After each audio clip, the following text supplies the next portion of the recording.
Hey guys, welcome to the channel. So I recently made a gluten-free condensed tomato soup substitute and then made an easy gluten-free dinner with that.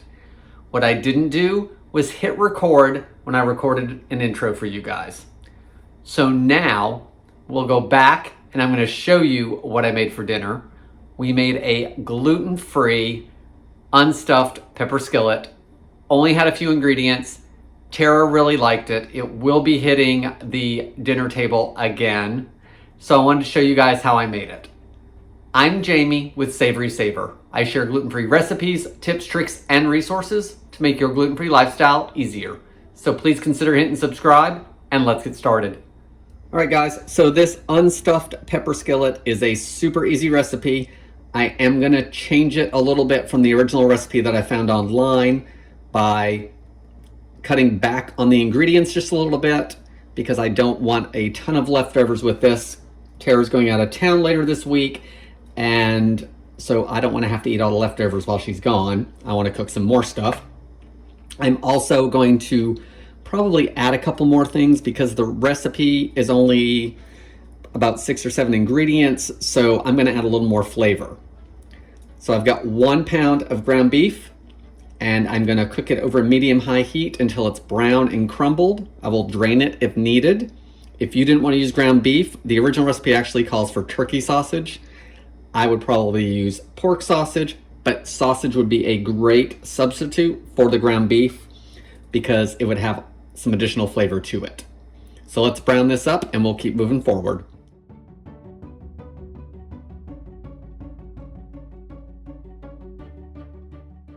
Okay guys, so the beef is pretty much where I want it. I'm gonna let it go a couple more minutes. I've got some good browning going on. I did drain it, and as you can tell, I also changed out the pan because the first pan I got was not gonna be large enough for the rest of the ingredients. Typical of the first time I do a recipe is that you're still learning it and what works best for your kitchen. So let's brown this just for another minute or so, and then I'll add the next item. So the ground beef is browned, so let's add our peppers and our onions. I've diced up the onions, but I left the peppers a little bigger. They're about an inch, inch and a half. This is 1 bell pepper. The recipe calls for 2 large peppers. Use whatever kind you want. And then it calls for 1 large onion that has been diced. I'm using half an onion because I'm cutting back on the ingredients a little bit. I do have some extra diced peppers from yesterday that I'm going to put in here just to use them up. I'm going to cook this down for a few minutes just until the vegetables are tender. Once these have cooked down for a few minutes, I will go in and I'm going to add a little bit of chopped garlic. The recipe doesn't call for it, but I want the extra flavor, so I'm gonna add that, but I'm gonna wait a few minutes until the vegetables put out a little bit of liquid. All right, so let's add some garlic. I'm gonna add, I don't know, that's probably 3 or 4 cloves worth, whatever you wanna add. Give that a stir. Okay, so now that everything has softened up, I'm actually gonna cut my heat back some, because it's starting to get some really good caramelization, and I don't think I want any more than that. So I'm going to cut it down to about medium.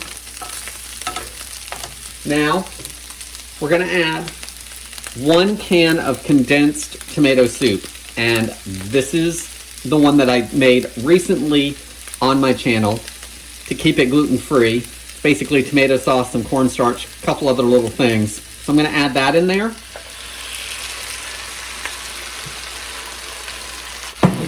Stir it around.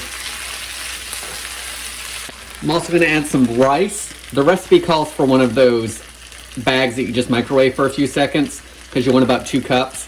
This is it's actually half a cup of rice that I cooked up because I didn't want a whole lot of leftovers, and sometimes I just don't want all that rice. So I'm going to add that in there.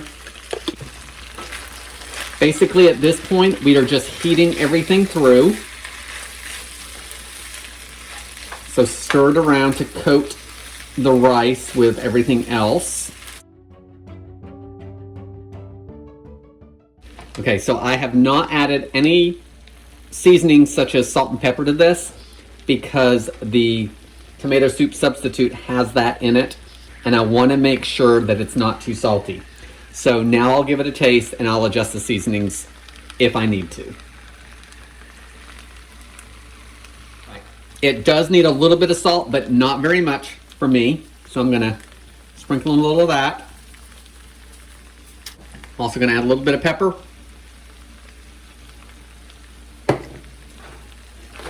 Give it another stir. We've got one more thing we need to do this. I have cut the heat back some more and I want to top it with some cheese.